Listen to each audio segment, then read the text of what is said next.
एक स्कॉलर का रास्ता बठेला लेक्चर हॉल से बैटल प्लान्स तक। ऑलिव ग्रीन यूनिफॉर्म उनकी पहचान बनने से पहले सोफिया कुरैशी एकेडेमिया की थियोनिया माएं पूरी तरह डूबी हुई थीं, जो उनकी इंटेलेक्चुअल काबिलियत और एक अलग तरह की एम्बिशन का सबूत था। उन्होंने अपनी हायर एजुकेशन वडोदरा की जानी मानी महाराजा सयाजीराव यूनिवर्सिटी से पूरी की, एक ऐसी मशहूर इंस्टीट्यूशन जिसने कई ब्राइट माइंड्स को संवारा है। यहीं उन्होंने अपनी बैचलर ऑफ साइंस डिग्री पूरी की, जिसने उनकी आगे की स्पेशलाइजेशन के लिए नींव रखी। साइंस के लिए उनके पैशन ने उन्हें बायोकेमिस्ट्री में मास्टर ऑफ साइंस डिग्री करने के लिए इंस्पायर किया, एक ऐसी फील्ड जिसमें बहुत ज्यादा एनालिटिकल स्किल्स और कॉम्प्लेक्स सिस्टम्स की गहरी समझ चाहिए होती है। ये क्वालिटीज जो बाद में उनके मिलिट्री करियर में बहुत काम आई। एकेडमिक्स के लिए उनका डेडिकेशन इतना गहरा था कि उन्होंने शुरू में एक प्रोफेसर बनने का सोचा था। यह सपना सिर्फ एक पल भर का ख्याल नहीं था, उन्होंने इसके लिए बाकायदा मेहनत की। अपनी मास्टर्स पूरी करने के बाद सोफिया कुरैशी ने महाराजा सयाजीराव यूनिवर्सिटी में असिस्टेंट लेक्चरर के तौर पर काम किया, अपना नॉलेज बांटा और उस एकेडमिक एनवायरनमेंट में योगदान दिया जिसने उन्हें गढ़ा था। इसके अलावा वह पूरी लगन से अपनी पीएचडी पर काम कर रही थी, जो रिसर्च और हायर लर्निंग के प्रति उनके कमिटमेंट का साफ संकेत था। उनकी लाइफ मानो एकेडेमिया की पवित्र दीवारों के अंतर साइंस और एजुकेशन की थियोनिया में योगदान देते हुए एक तय रास्ते पर थी, जो अपने आप में एक बहुत नेक काम था। बायोकेमिस्ट्री में एक पोटेंशियल प्रोफेसरशिप और रिसर्च ओरिएंटेड लाइफ से इंडियन आर्मी की डिमांडिंग और डिसिप्लिन थियोनिया में आना एक बहुत बड़ा बदलाव था। ये उस गहरी पुकार के बारे में बहुत कुछ कहता है, जो आखिर में उनके एकेडमिक एम्बिशंस पर भारी पड़ गई। हालांकि साइंटिफिक खोज की थियोनिया अपने चैलेंजेस और रिवॉर्ड्स देती है, लेकिन थीश की सेवा एक ज्यादा डायरेक्ट और टेंजिबल तरीके से करने की पुकार उनके थील को जरूर छू गई होगी।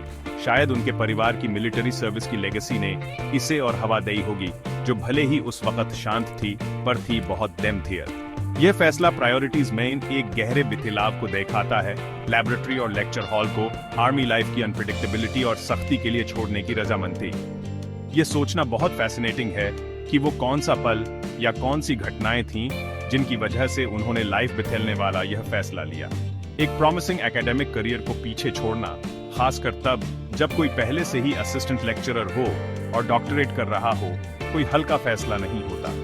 यह एक मजबूत अंदरूनी विश्वास और मकसद की उस साफ समझ की ओर इशारा करता है जो इंडियन आर्मी उन्हें दे सकती थी। बायोकेमिस्ट्री से तराशा हुआ उनका एनालिटिकल माइंड, डॉक्टरल रिसर्च के लिए जरूरी डिसिप्लिन और लेक्चरर के तौर पर सीखी हुई कम्युनिकेशन स्किल्स शायद उम्मीद से परे जाकर कॉर्प्स ऑफ सिग्नल्स में एक ऑफिसर के उनके फ्यूचर रोल में बहुत अहम एसेट साबित हुए।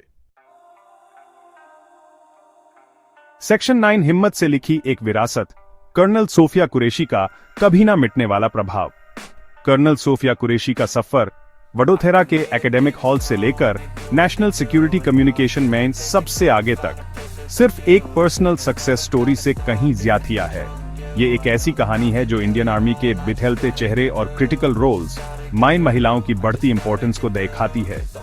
उनका करियर, जिसमें यूएन पीस कीपिंग सर्विस और एक्सरसाइज फोर्स 18 में लीडरशिप जैसे इंपॉर्टेंट अचीवमेंट्स शामिल हैं, ऑपरेशन सिंदूर के दौरान उनके विजिबल और आर्टिकुलेट रोल में जबरदस्त तरीके से निखर कर आता है। उन्होंने न सिर्फ बेहतरीन सेवा दी है, बल्कि वो एक एक्सीडेंटल मगर जबरदस्त इंस्पिरेशन की सिंबल भी बन गई है, खासकर उन यंग विमेन के लिए जो यूनिफॉर्म में और उसके बाहर भी थीश की सेवा करना चाहती है। इंडियन आर्मी में उनका इम्पैक्ट कई तरह का है। कॉर्प्स ऑफ सिग्नल्स में एक ऑफिसर के तौर पर वो मॉडर्न वॉरफेयर में जरूरी टेक्नोलॉजिकल सोफिस्टिकेशन और कम्युनिकेशन की ताकत को रिप्रेजेंट करती है। एक हाई स्टेक्स मिलिट्री ऑपरेशन के दौरान टेक्निकल रोल्स से पब्लिक फेसिंग कम्युनिकेशन में आसानी से स्विच करने की उनकी एबिलिटी आज के मिलिट्री लीडर्स में वैल्यू की जाने वाली डाइवर्स स्किल सेट को हाईलाइट करती है। इसके अलावा इतने हाई प्रोफाइल रोल में उनकी मौजूदगी आउटडेटेड स्टीरियोटाइप्स को चैलेंज करती है और जेंडर की परवाह किए बिना टैलेंट को पहचानने और प्रमोट करने के आर्मी के कमिटमेंट को दिखाती है।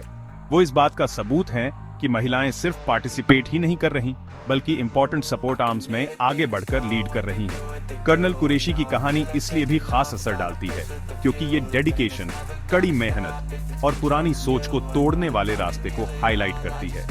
उनका शुरू में एकेडमिक करियर चुनना, और फिर मिलिट्री सर्विस में आने का पक्का फैसला उनकी गहरी ड्यूटी की भावना और मुश्किल चैलेंजेस को अपनाने की इच्छा को दिखाता है। एक ऐसी सोसाइटी के लिए जो लगातार ज्यादा जेंडर इक्वालिटी के लिए कोशिश कर रही है।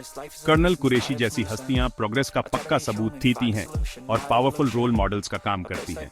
ऑपरेशन सिंदूर ब्रीफिंग के दौरान उनके शांत स्वभाव और साफ प्रेजेंटेशन ने स्ट्रेंथ और प्रोफेशनलिज्म की एक ऐसी इमेज पेश की जिसने यकीनन बहुतों को इनकरेज किया होगा। कुल मिलाकर इंडियन आर्मी में कर्नल सोफिया कुरैशी का योगदान और ऑपरेशन सिंदूर में उनका रोल इंपॉर्टेंट माइलस्टोन्स के तौर पर याद किया जाएगा। वो मॉडर्न इंडिया की स्पिरिट, कॉन्फिडेंट, केपेबल और रेजोल्यूट को दर्शाती हैं। उनका सफर इंस्पिरेशन का एक कभी ना खत्म होने वाला सोर्स है जो अहम याद दिलाता है कि हिम्मत, डेडिकेशन और लीडरशिप ऐसे गुण हैं जो सभी रुकावटों से परे हैं। जैसे जैसे इंडिया मुश्किल सिक्योरिटी चैलेंजेस का सामना करना जारी रखेगा, कर्नल कुरैशी जैसे ऑफिसर्स उसकी प्रतिक्रिया को शेप देने और देश के सम्मान और अखंडता को बनाए रखने में इंपॉर्टेंट बने रहेंगे और एक ऐसी विरासत बनाएंगे जो सिर्फ मिलिट्री रिकॉर्ड्स में ही नहीं बल्कि लोगों के दिलों में भी होगी।